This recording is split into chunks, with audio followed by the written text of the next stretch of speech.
Si Kimco KPV, tama ba? 150. Isa siyang ADV, adventure na scooter. Ngayon, pupunta tayong Pangasinan kasi may buyer na ako. Pero ang ganda nito. Promise mga boss. May budget lang tayo. Tayo na sana kumuha nito eh. Kasi kating-kati na ako. Gusto ko na talaga mag-rides.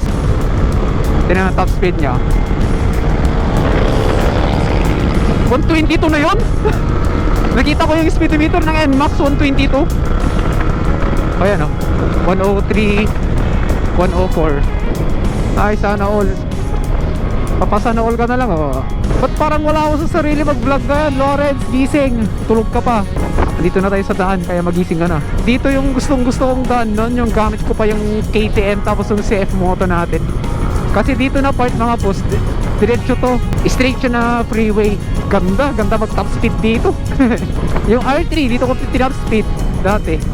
Napatakbo natin ng 188 yata yun, 83. Ay ate girl pala. Doon tayo sa maraming tao. Siyempre mahirap na ba? Mahirap na siyempre. Magbabaydi tayo sa simbahan. Ay putik, wala yatang daanan dito. Balik. Simbahan, may day. Kunwari nagbisita iglesia din tayo. Kasi ngayon yun mga boss, bisita iglesia ngayon. Ito yung problema natin ngayon sa tayo magbabas. Grabe gaganda talaga ng mga Pangasinense no. Iba yung kulay nila kahit mainit. Hindi sila maputi, hindi sila brownie. Sakto lang. Teka lang, magbabaydi lang tayo syempre. Tingin natin. Tatawa tuloy ako. Shout out sa'yo. Ingat po.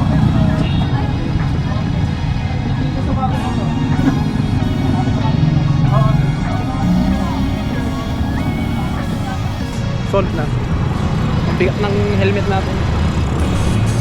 Bibili lang tayo ng tubig natin bago tayo mag-antay ng bus. So yung dadaan sa Bawang? Bawang, hindi, Agos. Agos. Yun, 2 rides tayo.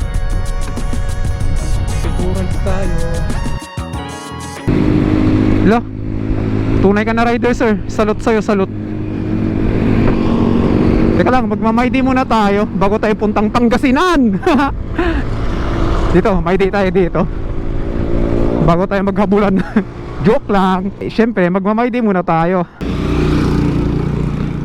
Si Kimco KPV, tama ba? 150. Isa siyang ADV, adventure na scooter. Ngayon, pupunta tayong Pangasinan kasi may buyer na ako. Magbabas na lang tayo pa uwi. Habang nasa daan tayo mga post, i-review na rin natin. Ngayon, nandito tayo sa Bawang. Ang bigat niya.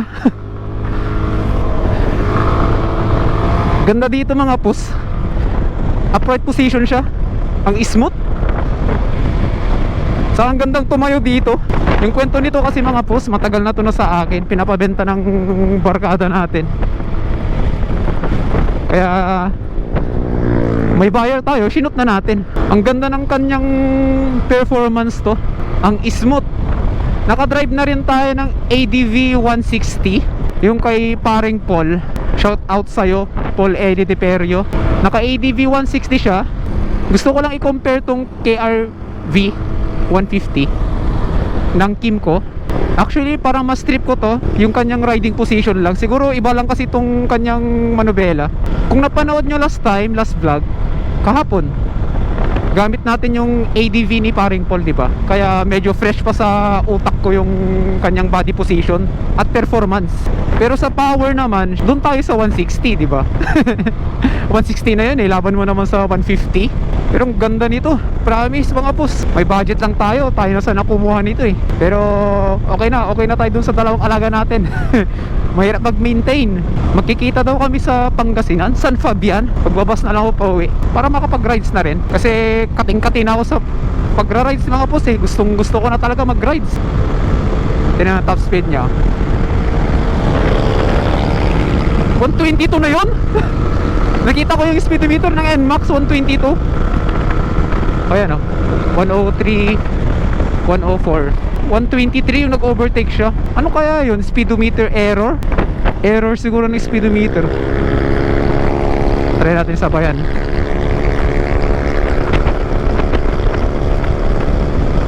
Ay, may karga yun. Chill ride na lang tayo, titipid tayo ng gas.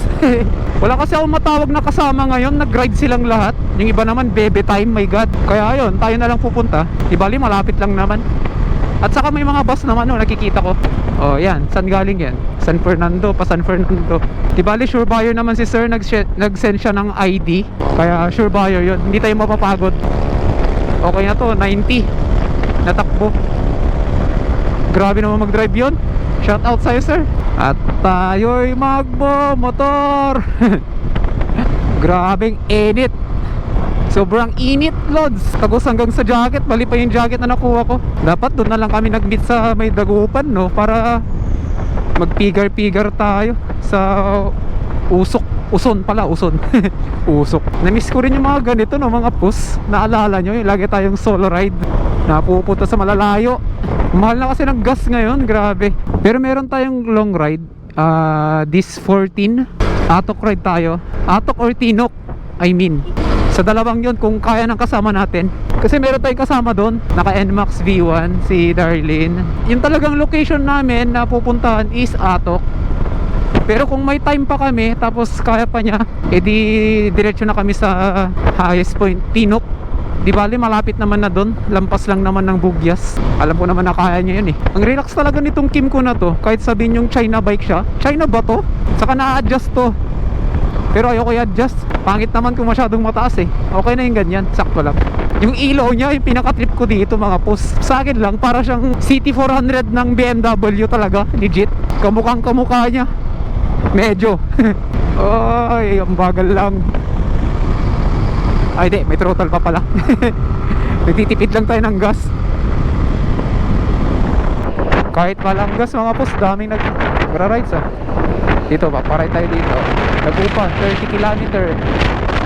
Ito yung papuntang San Fabian. Ay, sana all. Papasana all ka na lang oh. Ba't parang wala ako sa sarili mag-vlog ngayon? Lawrence, gising. Tulog ka pa. Dito na tayo sa daan, kaya magising ka na. Dito yung gustong kong daan nun. Yung gamit ko pa yung KTM tapos yung CF moto natin. Kasi dito na part mga post, diretso to. Straight siya na freeway. Ganda mag top speed dito. Yung R3 dito ko tinop speed dati. Napatakbo natin ng 188 yata yun, 83. Yan, 75-80 lang ang takbo natin. Tapos magre-relax tayo na ganyan. Kay ate girl pala. San Fabian na kasi tayo. Doon tayo sa maraming tao. Syempre mahirap na ba? Mahirap na syempre. Magbabaydi tayo sa simbahan. Ay putik, wala yatang daanan dito. Balik. Simbahan, my day. Kunwari nagbisita iglesia din tayo. Kasi ngayon yun mga pos, bisita iglesia ngayon. Ito yung problema natin ngayon. Sa tayo magbabas. Grabe, gaganda talaga ng mga Pangasinente no. Iba yung kulay nila kahit mailit. Hindi sila maputi, hindi sila brownie. Sakto lang. Teka lang, magbabaydi lang tayo syempre. Ba't kakatingin ate? Tatawa tuloy ako. Shout out sa'yo.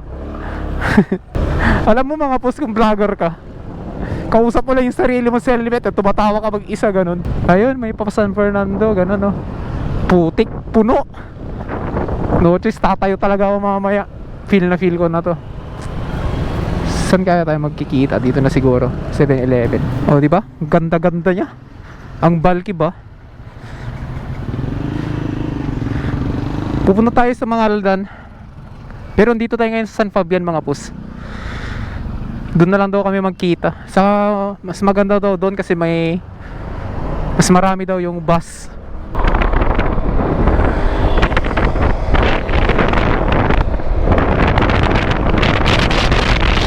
POV shot ng walang kasama. Woo! Solo ride, buster. Woo! Hi.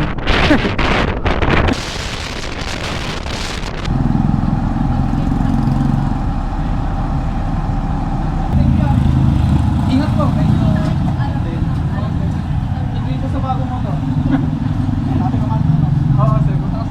Maglalakad na tayo pa uwi.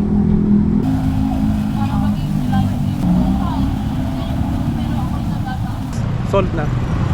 Ang bigat ng helmet natin.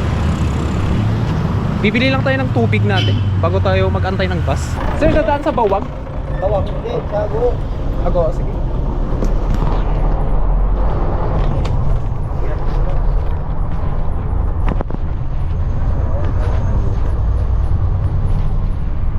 At yun, 2 rides tayo.